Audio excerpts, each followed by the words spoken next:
బాగా కనిపిస్తుంది.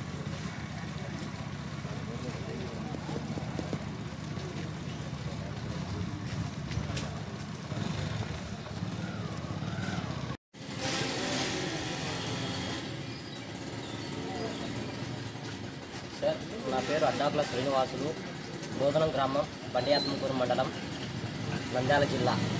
సంతజూడూరు గ్రామంలో ఆర్ఎంపీ డాక్టర్ ఎన్ పరశురామ్ దగ్గరికి నేను ట్రీట్మెంట్ కోసం వచ్చే నాకు ఈ పరిస్థితి సార్. నాకు ముందు ఇట్లా న్యూరోసర్జన్ ఆపరేషన్ అయింది, 7 నెలల క్రితం అయింది ఆపరేషను. ఈ పరిస్థితి ఇట్లా నా కాలు చేతులు లాగుతున్నాయి, తలనొప్పింది, దగ్గుంది అని చెప్తే ట్రీట్మెంట్ చూసినాడు. ఏం సార్ బీపీ ఉందా లేదా అంటే బీపీ ఏం పలకలేదు నాకు.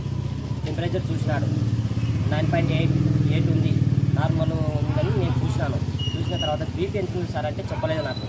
తర్వాత ఇంజక్షన్ నీకు ఈ ప్రాబ్లం ఉంది అని కూడా చెప్పలేదు నాకు. ప్రాబ్లం ఉందని చెప్పకుండా నాకు ట్రీట్మెంట్ ఇచ్చేసాడు. ఇంజక్షన్ ఇచ్చిన తర్వాత 10 నిమిషాలకు నేను కోడూరు బ్యాంక్కి వెళ్ళాలనుకుంటున్నాను.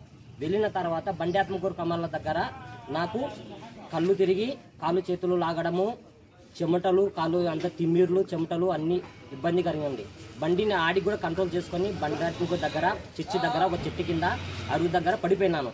పడిపోయిన తర్వాత వాంతులు చేసుకొని అంతా నాకు కాలు చేతులు బిర్రు లాగడము, బిర్రుగా చాలా ఇబ్బంది పడినాను. నోట్లో నొరుగు రావడము, వాంతికి రావడం కూడా జరిగింది నాకు. తర్వాత గంట తర్వాత నా బామ్మకి ఫోన్ చేసిన తర్వాత తోలుకుపోయి బండియాత్మకూరు గవర్నమెంట్ హాస్పిటల్కు తరలించాను. నన్ను తరలించిన తర్వాత నేను ట్రీట్మెంట్ ఇచ్చాను. ట్రీట్మెంట్ ఇచ్చిన తర్వాత అక్కడ ఒక 20 నిమిషాలు ఉన్నాను. అక్కడ 20 నిమిషాలు ఉన్న తర్వాత ఇదేంటి సార్ పరిస్థితి అంటే నేనేం చేయమంటావు నేను ఆర్ఎంపీ డాక్టర్ పరశురామ్ గారు అన్నారు.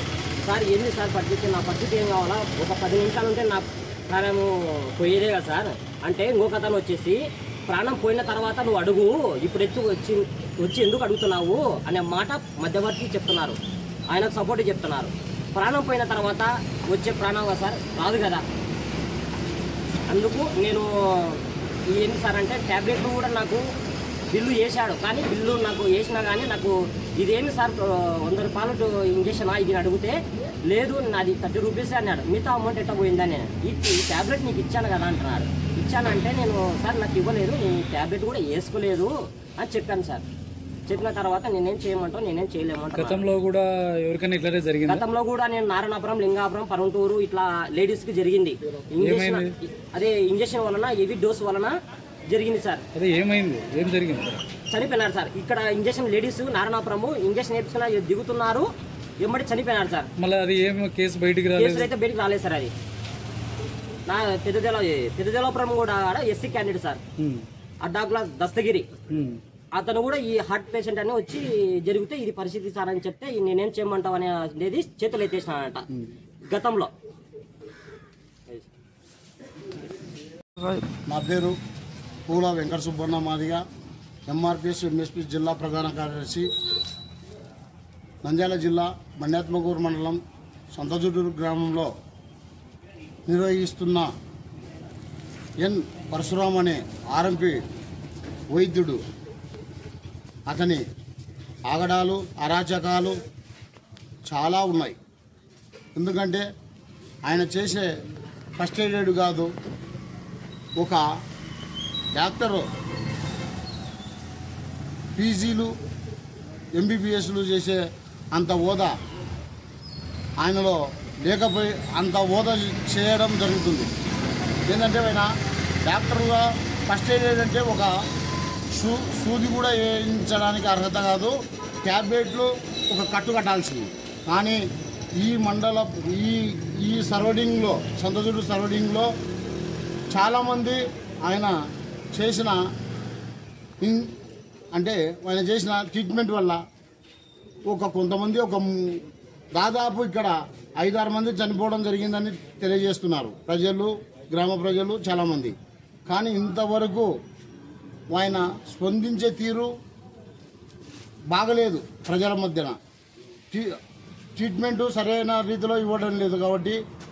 అలాగే అడ్డాకుల శ్రీనివాసులని నిన్న వచ్చి అతను ట్రీట్మెంట్ తీసుకునే క్షణంలో ఇతనికి ఒక ఇంజెక్షన్ వేసి, ఆ ఇంజెక్షను ఏవీ డోసు వేయడం వల్ల ఏవీ డోసు వేసి ఇక్కడ కొంచెం కూకుంటానంటే కూకోనియకుండా వెళ్ళిపోండి ఇంజక్షన్ వేశాను కదా అన్నప్పుడు అతను తిరుగు ప్రయాణంలో బండి ఆత్మకూరు చేరుకోకముందే చేరుకోకముందుకే ఏం జరిగిందంటే ఇతను కన్ను తిరిగి చెమటలు పట్టి నరాలు బిగించుకొని అతను డౌన్ అక్కడే పడి ఉన్న పరిస్థితుల్లో ఉన్నాడు. కానీ వాళ్ళ బామర్ది రాకపోతే ఈయన చావు బతుకుల్లో ఉండేవాడు. అలాంటి పరిస్థితుల్లో ఏమయ్యాని వచ్చి మర్యాదపూర్వకంగా అడిగితే అతనే గొడవ పెట్టుకోవడం జరుగుతుంది, అతని అనుచరులు. కానీ pharmacist D pharmacy, B pharmacy, M pharmacy ఉండాల్సిన మెడికల్ స్టోర్లో కనీసము వాళ్ళు ఇంటర్ 10th క్లాస్ చదివింటారు చూడు, వాళ్ళని పెడితే వాళ్ళకి ట్యాబ్లెట్ ఏమి ఇచ్చేది తెలియదు. కానీ దీనిపైన డిఎంహెచ్ఓ గారు, జిల్లా వైద్యాధికారి వెంటనే స్పందించాలి. ఈ హాస్పిటల్ను వెంటనే సీజ్ చేయాలి, మెడికల్ స్టోర్ను కూడా సీజ్ చేయాలి. అలాగే డ్రగ్స్ ఇన్స్పెక్టర్, జిల్లా డ్రగ్స్ ఇన్స్పెక్టర్ గారు వెంటనే వచ్చి ఈ తనిఖీ చేసి ఇతని పైన కఠినమైన చర్యలు తీసుకోవాలని, అలాగే ఇంకా ఈయన ఆగడాలకు మితిమీరిపోయి ఉన్నవి కాబట్టి ప్రజల ప్రాణాలతో చెలగాటమాడుతున్న ఈ పరశురామును ఇంకా మీదట నుంచి ఎక్కడ వైద్యము అందించకుండా అతని లైసెన్స్ కానీ అతనికి ఇచ్చిన అన్నిటిని కూడా రద్దు చేయాలని జిల్లా ఉన్నతాధికారులకు తెలియజేసుకుంటున్నాం. లేకపోతే పద్మశ్రీ మందాకృష్ణ మాది గారి నాయకత్వంలో మేము కూడా భారీ ఎత్తున ఆందోళన కార్యక్రమం చేపట్టడానికి సిద్ధంగా ఉన్నాం. ఇంకా పోతే డిఎంహెచ్ఓ గారు వెంటనే స్పందించాడు. ఇంకా స్పందించకపోతే, లేకపోతే డ్రగ్స్ ఇన్స్పెక్టర్ స్పందించకపోతే వారి ఆఫీసుల ఎదుటినే మేము ధర్నా చేపడతామని ఈ సభాముఖంగా తెలియజేసుకుంటున్నాం.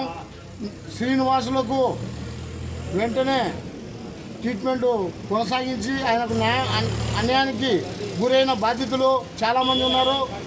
ఆయన్నే పరశురామే తగిన మూల్యం చెల్లించాలి. చనిపోయిన బాధితులందరికీ పరశురామే తగిన మూల్యం చెల్లించాలని జిల్లా వైద్యాధికారులకు కూడా వినియోగించుకుంటున్నాం.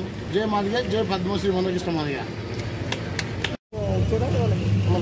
మేము ఇన్ఫర్మేషన్ ఫోన్ల ద్వారా డిఎంహెచ్ఓ గారికి తెలియజేయడం జరిగింది. ఆయన మా వైద్యాధికారిని పిహెచ్సి నుంచి పంపిస్తున్నాను, అక్కడ ఆయన సీజ్ చేయమని చెప్పడం జరిగింది.